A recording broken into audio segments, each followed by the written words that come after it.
We're in Jeremiah chapter 34. Jeremiah's been given another unpleasant task of going to the king. Even though there's a siege going on, he is told to tell the king to have everyone release their servants, very similar to the way the year of Jubilee would release servants. And the people all agree, and they go ahead and release their servants, but in a very short time they take them all back, going against the pledge that they made to the Lord. And as a result, the Lord is not pleased at all, and he sends another message through Jeremiah to the king and to the people. The people are going to die of the sword and famine and pestilence, and the leaders and the king are going to go into exile in Babylon. It's quite an interesting chapter of Scripture, because it has to make you wonder at the different times you may have been in a church service, or you may have been in a special program where you kind of made a verbal, or maybe you just made a mental commitment to the Lord to do something special or to stop doing something, and then you reneged, as the people of Israel and Judah reneged on their letting the servants go.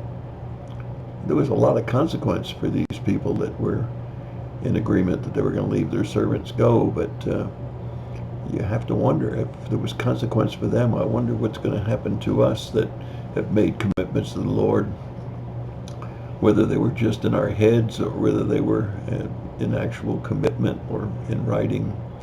Maybe it was to increase our giving to a tithe, or to increase above a tithe, or maybe it was to give to some special cause a certain amount, and then we didn't do it.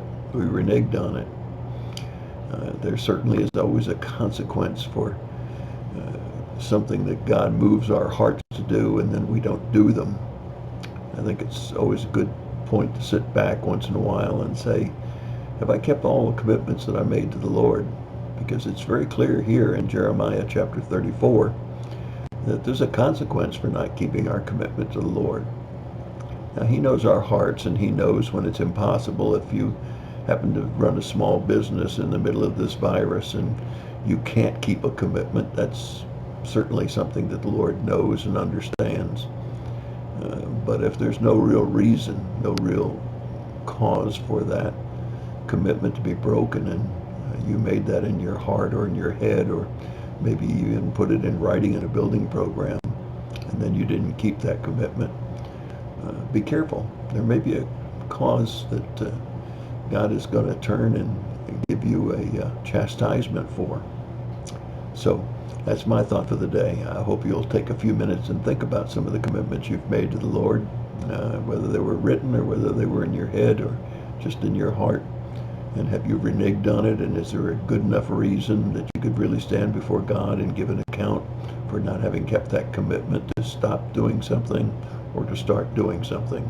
That's my thought for the day. God bless you and have a great day.